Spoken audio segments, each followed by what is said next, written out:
में रतन नाम का एक बहुत ईमानदार व्यक्ति रहता था। रतन की पत्नी सुनीता गांव के दूसरे घरों में साफ सफाई, झाड़ू पोछा, बर्तन मांजने का काम करती थी। रतन का 10 वर्ष का बेटा बंकू गांव के सरकारी स्कूल में पढ़ता था। एक शाम की बात है, रतन काम से थका हारा अपने घर पर आया ही था कि तभी उसकी पत्नी सुनीता रतन से बोली, मैं आपका ही इंतजार कर रही थी। क्या हुआ? सब कुछ ठीक तो है? आज तुम्हारा चेहरा क्यों उतरा हुआ है? बात ही कुछ ऐसी है, बंकू को आज प्रिंसिपल ने धमकी दी है कि अगर कल तक स्कूल की फीस जमा नहीं कराई गई तो स्कूल से बंकू को निकाल दिया जाएगा। नाम काट देंगे इसका। ऐसे कैसे काट देंगे? ये स्कूल प्रिंसिपल की कोई जागीर थोड़ी ना है। अरे सरकारी स्कूल है। इस बात को तो मैं भी जानती हूँ, लेकिन आप ये बताओ ना, आपने बंकू की फीस कितने महीने से जमा नहीं की? सुनीता की बात सुनकर रतन उदास होकर गहरी सोच में डूबते हुए बोला, बात तो तुम सही कह रही हो। बंकू की फीस हमने पिछले 6 महीने से जमा नहीं की। इसमें प्रिंसिपल का कोई दोष नहीं, सारा दोष मेरा है। मेरी एक बात समझ में ये नहीं आती, हमारे पास 5 बीघा उपजाऊ जमीन है, फिर भी आप दूसरों के खेतों में काम करते रहते हैं और उसके बदले आपको आखिर मिलता ही क्या है? अगर मैं दूसरों के घर में बर्तन ना मांजूं तो हमारे घर का खर्चा चलना भी मुश्किल हो जाएगा। मैं क्या करूं सुनीता, तुम अच्छी तरह से जानती हो कि हमारी 5 बीघा जमीन चतुर सिंह के यहाँ पर गिरवी पड़ी हुई है। पिताजी ने सेठ जी से जो 2 लाख रुपए का कर्जा लिया था वो उसे चुका नहीं पाए और स्वर्ग सिधार गए। और रही बात मेरी, तो तुम तो जानती हो कि मैं मुश्किल से कितना कमा पाता हूँ। मैं आपकी सारी बात समझती हूँ, लेकिन कुछ ना कुछ तो करना ही पड़ेगा ना। अगर ऐसे ही चलता रहा तो मुझे लगता है हमारे इससे भी बुरे दिन शुरू हो जाएंगे। तुम चिंता मत करो सुनीता, मैं कोई ना कोई इंतजाम करता हूँ। इतना कहकर रतन चारपाई पर लेटकर गहरी सोच में डूब गया। रतन रात भर यही सोचता रहा कि आखिर ऐसा कौन सा काम किया जाए जिससे उसकी गरीबी दूर हो जाए। अगले दिन रतन अपने चतुर सिंह की हवेली में पहुंच गया। रतन चतुर सिंह की हवेली में अपने ही खेतों में काम किया करता था, जो कि चतुर सिंह के कब्जे में थे। रतन को हवेली में देखकर चतुर सिंह बुरी तरह से चौंक गया। क्या बात है रतन, आज तुम खेत में काम पर नहीं गए? सुबह सुबह यहाँ क्यों चले आए भाई? आप तो जानते हैं सेठ जी कि मेरा परिवार गरीबी की किस कगार पर खड़ा है और कल तो हद हो गई। क्यों भाई, कल ऐसा क्या हो गया जो तुम्हारे पैर हमारी हवेली तक आने के लिए मजबूर हो गए? कल स्कूल वालों ने मेरे बेटे बंकू को स्कूल से वापस कर दिया, ये बोलकर कि जब तक मैं उनकी पूरी फीस नहीं चुका देता तब तक बंकू स्कूल में नहीं पढ़ सकता। और यहाँ तक कि उन्होंने ये तक बोल दिया कि अगर कुछ दिनों के अंदर मैंने उनकी फीस नहीं चुकाई तो वो मेरे बेटे का नाम काट देंगे। तो इसमें हैरानी की क्या बात है? क्या तुम्हें पता नहीं कि गरीबों को अपने बच्चों को पढ़ाने का कोई अधिकार नहीं? अरे भाई, अपने बेटे से कहो कि तुम्हारे साथ मिलकर वो तुम्हारे काम में हाथ बटाए। अरे तुम ही सोचो, स्कूल में पढ़ाई करके उसे आखिर क्या मिलेगा? वैसे भी पढ़ लिख कर किसी की नौकरी तो लगती नहीं है। तुम्हारे साथ कुछ काम करेगा तो तुम्हें कुछ ना कुछ कमा कर ही देगा। ये कैसी बातें कर रहे हैं सेठ जी? आप चाहते हैं कि मैं अपने बच्चे की पढ़ाई छुड़वा दूं और उसे अपनी ही तरह अनपढ़ रहने दूं? अनपढ़ होना बुरी बात नहीं है रतन, गरीब होना बुरी बात है। अब तुम ये देखो, इस देश में न जाने कितने ऐसे नेता बनते हैं जिन्होंने कभी स्कूल की शक्ल तक नहीं देखी होती। इस देश में नेता किस प्रकार से बनते हैं और वो क्या करते हैं, मुझे इस बात से कोई लेना देना नहीं। मैं किसी भी कीमत पर अपने बेटे की शिक्षा नहीं छुड़वा सकता, क्योंकि शिक्षा ही हमारे आने वाले कल को सुधारता है। मुझे कोई शौक नहीं है ये बताने का कि तुम्हें क्या करना है। अब वो सब छोड़ो, ये बताओ कि तुम यहाँ पर क्यों आए हो? सेठ जी, मेरे खेत आपके यहाँ पर बरसों से गिरवी रखे हैं। मुझे अपने खेत होते हुए भी अपने ही खेतों में नौकरी करनी पड़ रही है, और उसके बदले आप मुझे देते क्या हैं? मेरे खेत में जितने भी नौकर काम करते हैं उससे अधिक ही तुम्हें देता हूँ। अब तुम क्या चाहते हो? मैं आपसे ज्यादा कुछ नहीं चाहता सेठ जी। मैं बस ये चाहता हूँ कि मेरी पगार थोड़ी सी बढ़ा दी जाए, और उस पगार में से थोड़े से पैसे मुझे अभी दे दिए जाए, ताकि मैं बंको की स्कूल की फीस जमा करा सकूं। रतन की बात सुनकर चतुर सिंह जोर जोर से हंसते हुए बोला, लगता है तुम्हारा दिमाग खराब हो गया है रतन, हैं? तुम शायद भूल गए हो कि तुम्हारे पिताजी ने मुझसे 2 लाख का कर्जा लिया था। 2 लाख का। जी मुझे अच्छी तरह से याद है सेठ जी, और उस कर्ज को चुकाते चुकाते मुझे 20 बरस से अधिक हो गए हैं। मैं 15 साल का था जब से मैं अपने ही खेतों में दिन रात कोल्हू के बैल की तरह जुता रहता हूँ, लेकिन ना के बराबर आपसे पगार लेता हूँ। उसके बावजूद भी आपके 2 लाख रुपए खत्म होने का नाम ही नहीं ले रहे। तुम जितना काम करते हो उतना तुम ले जाते हो, और रहा सवाल तुम्हारे खेत का, तो तुम्हारे पिताजी ने 2 लाख रुपए मुझसे उधार लिए थे, जो ब्याज मिलाकर आज की तारीख में कम से कम 10 लाख रुपए होते हैं। 10 लाख रुपए मुझे दे दो और अपने खेत वापस ले लो। उसके बाद अपनी मर्जी के मुताबिक अपने खेत में हल चलाना और फसल बोना। मैं तुमसे कोई सवाल नहीं करने वाला। तो क्या आप मेरी पगार नहीं बढ़ाएंगे सेठ जी? मैं बहुत मजबूरी में आपके पास आया हूँ। जिससे तुम मजबूरी कहते हो, हमारी भाषा में उसे बगावत कहते हैं, बगावत। और मैं बागियों की बात नहीं मानता, और ना ही उन्हें काम पर रखता हूँ। अब सुनो तुम, अब से तुम्हें काम पर आने की कोई भी जरूरत नहीं है। जाओ जाओ जाओ जाओ, अब तुम जा सकते हो यहाँ से, जाओ। रतन मुंह लटकाकर घर चला आया, जहाँ पर उसका पड़ोसी बिरजू पहले से ही उसका इंतजार कर रहा था। बिरजू भी चतुर सिंह की हवेली में ही काम किया करता था। रतन को उदास देखकर बिरजू मुस्कुराता हुआ बोला, मैं जानता था कि चतुर सिंह तुम्हारी पगार नहीं बढ़ाएगा और तुम्हें काम से भी निकाल देगा। तुम्हारे चेहरे की मायूसी बता रही है कि तुम्हारे साथ कुछ ऐसा ही हुआ है। तुमने बिल्कुल सही कहा बिरजू। मैंने चतुर सिंह के यहाँ पर 20 साल लगातार कितनी मेहनत और ईमानदारी से काम किया।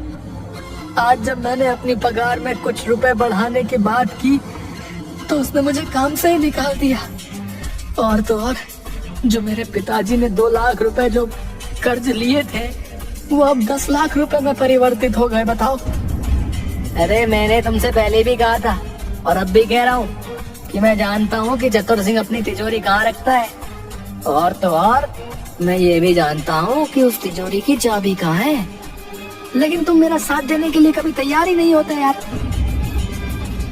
मेरा जवाब तुम्हारे लिए कल भी ना था और आज भी ना है। मैं चोर नहीं हूँ। अरे राजा हरिश्चंद्र बनकर तुम्हें आखिर मिलेगा क्या है? तुम खुद ही देखो, उस सेठ ने तुम्हारी पगार बढ़ाने से मना कर दिया, और तो और तुम्हें काम से भी निकाल दिया। उसके बाद भी तुम ऐसी बातें कर रहे हो है बे? हाँ, अगर उसने मुझे काम से बाहर निकाल दिया तो ये उसका स्वभाव है भाई। मैं उसके स्वभाव की वजह से चोर नहीं बन सकता। मुझे अपनी ईमानदारी पर पूरा भरोसा है। एक ना एक दिन मेरे दिन जरूर बदलेंगे भाई। रतन की बात सुनकर बिरजू क्रोधित होते हुए रतन की ओर देखकर बोला, हाँ जरूर बदलेंगे रतन, जरूर बदलेंगे, लेकिन सिर्फ सपनों में। हाँ। इतना कहकर बिरजू वहाँ से चला गया। बिरजू के जाते ही रतन की पत्नी सुनीता रतन से बोली, पहले तो मुझे बिरजू के ऊपर बहुत क्रोध आता था, लेकिन जिस तरह से आज उस सेठ ने तुम्हें काम से निकाल दिया, अब तो मुझे बिरजू की बात सही लग रही है। तुम्हें बिरजू का साथ देना चाहिए। ये तुम कैसी बातें कर रही हो सुनीता? तुम जानती हो, ये बिरजू मुझे चतुर सिंह के घर पर चोरी करने को बोल रहा है। क्या मैं तुम्हें चोर दिखता हूँ? चतुर सिंह एक नंबर का पापी है। पापियों के घर पर चोरी करने में क्या शर्माना। तुम्हारे हाथ में कुछ पैसे आ जाएंगे तो हमारे दिन वक्त अच्छे हो जाएंगे। ईश्वर पर भरोसा रखो सुनीता, और याद रखना मैं चोरी नहीं करूंगा। हाँ। रतन की बात सुनकर रतन की पत्नी सुनीता चुप हो गई। कुछ दिन के बाद रतन के बुरे दिन शुरू हो गए। रतन ने पूरे गांव में हर किसी से काम मांगा, मगर उसे काम नहीं मिला। कुछ ही दिनों के बाद उसके घर पर राशन पानी सब कुछ खत्म हो गया। रतन और उसके परिवार की भूखे मरने की नौबत आ गई। एक दिन रतन की पत्नी सुनीता रतन को 3 रुपये देती हुई बोली, ये लीजिए, मेरे पास सिर्फ यही 3 रुपए बचे हैं। 3 रुपए में भला क्या आ जाएगा सुनीता? आपके सेठ की वजह से मुझे भी मेरे मालिक ने काम से निकाल दिया। ये 3 रुपए ही बचे हैं मेरे पास। आपके पास तो आपकी ईमानदारी के अलावा कुछ है ही नहीं। जाइए और शाम के समय खाली हाथ मत आइएगा। रतन उदास होकर अपने घर से चल दिया और एक पेड़ के नीचे बैठकर अपनी गरीबी के बारे में सोचते हुए फूट फूट कर रोने लगा। तभी एक बुजुर्ग व्यक्ति हाथों में लाठी थामे रतन के पास आकर बोले, कौन हो तुम और क्यों रो रहे हो? मैं बहुत परेशान हूँ बाबा, अभी मेरा बातचीत करने का बिल्कुल भी मन नहीं है। अरे, बातचीत करने से मन हल्का हो जाता है बेटा। मुझे अपनी समस्या बताओ, हो सकता है कि मैं तुम्हारी कुछ मदद कर सकूं। रतन रोते हुए अपने घर के सारे हालात उस बुजुर्ग व्यक्ति को बताने लगा। तुम्हारी समस्या का एक हल है मेरे पास। मैं एक ऐसे बाजार के बारे में जानता हूँ जो चोर बाजार के नाम से प्रसिद्ध है, जहाँ पर एक से एक महंगी वस्तु बहुत सस्ते दामों में मिलती है। तुम्हारे 3 रुपए से तुम बहुत कुछ ला सकते हो। लेकिन बाबा, मैं चोरी के सख्त खिलाफ हूँ और आप मुझे चोर बाजार जाने की बोल रहे हैं। बेटा, उसका नाम चोर बाजार है, लेकिन वहाँ पर चोरी की वस्तुएं नहीं मिलती। ये तो बस एक मुहावरा होता है। उस बुजुर्ग व्यक्ति ने रतन को एक जंगल का पता दिया।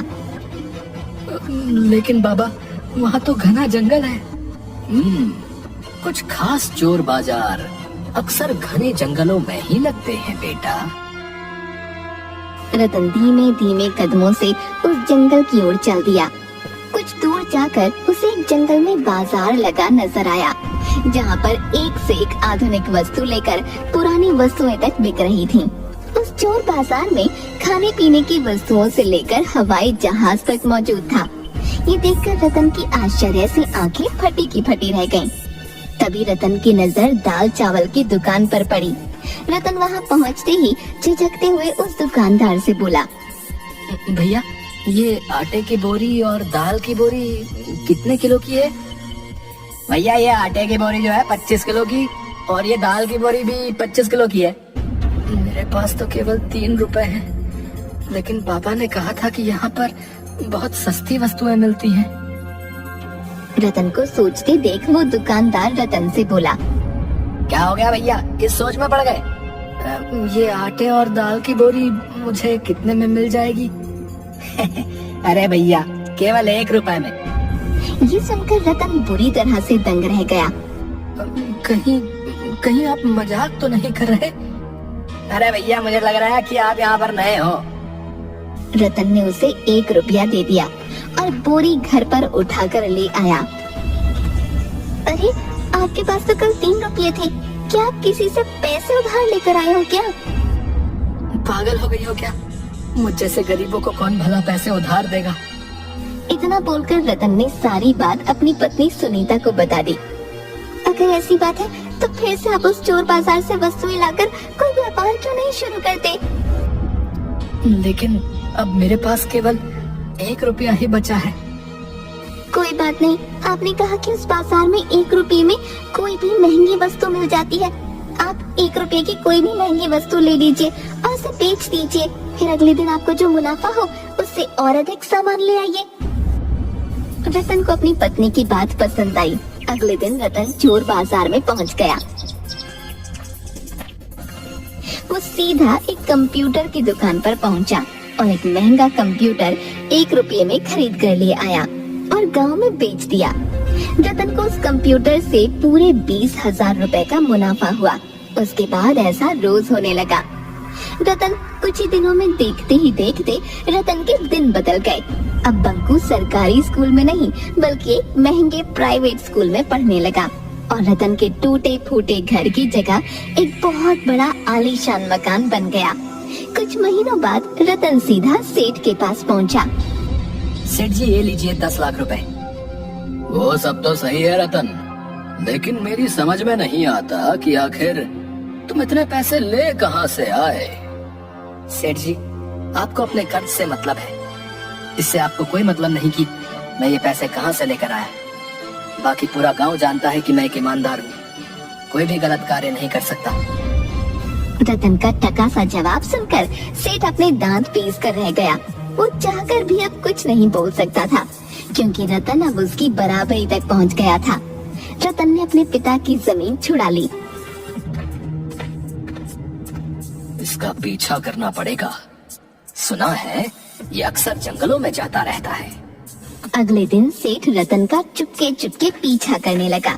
सेठ ने देखा कि रतन एक जंगल में जाकर रुक गया और जंगल के पेड़ों में से अकेले अकेले बातें करने लगा। ये देखकर सेठ बुरी तरह से डरते हुए अपने आप से बोला, लगता है कि इसे पता लग गया है कि मैं इसका पीछा कर रहा हूँ। सेठ चुपचाप मन महसूस कर अपने घर आ गया। कुछ दिन बाद उसने रतन का पीछा करने का विचार त्याग दिया। कुछ दिन बाद सुनीता अपने पति रतन से बोली, मैं भी उस बाजार को एक बार देखना चाहती हूँ। अरे ये भी कोई पूछने की बात है, चलो तुम तैयार हो जाओ, आज मैं तुम्हें अपने साथ उस चोर बाजार में लेकर जाऊंगा। सुनीता तैयार होकर रतन के साथ सीधा उस जंगल में चली गई जहाँ पर वो चोर बाजार लगा करता था। मगर सामने का दृश्य देखकर रतन बुरी तरह से चौंक गया क्योंकि वहाँ पर चोर बाजार का कोई नामो निशान मौजूद नहीं था। यहाँ तो कुछ भी नहीं है। अब मेरी बात का विश्वास करो सुनीता, यहीं पर ही चोर बाजार लगा करता था। मैंने यहीं पर बहुत सी वस्तुओं को खरीद कर बेचा है, सच कह रहा हूँ। तभी रतन की नजर उसी बुजुर्ग व्यक्ति पर पड़ी जो उसकी ही ओर आ रहा था। अरे बाबा, आप तो वही हैं जिसने मुझे इस चोर बाजार का पता बताया था। वो चोर बाजार कहाँ गया? वो एक बहुत ही खास चोर बाजार था बेटा। अब तुम धनवान हो चुके हो, अब तुम्हें उस चोर बाजार की कोई आवश्यकता नहीं। अब वो चोर बाजार यहाँ से हटकर कहीं और लग चुका है, क्योंकि वो चोर बाजार कभी भी एक जगह नहीं टिकता। इतना कहकर वो बुजुर्ग वहाँ से चला गया। सुनीता अपने पति की ओर देखकर बोली, लगता है आप अभी भी नहीं समझे। वो चोर बाजार असल में एक मायावी चोर बाजार था। ईश्वर ने आपकी ईमानदारी से प्रसन्न होकर शायद आपके ऊपर ये उपकार किया है। अब मुझे आपकी ईमानदारी पर गर्व हो रहा है। शायद तुम सही कहती हो। रतन अपनी पत्नी के साथ घर पर चला गया। वो आज भी सोचता है कि आखिर आज वो चोर बाजार कहाँ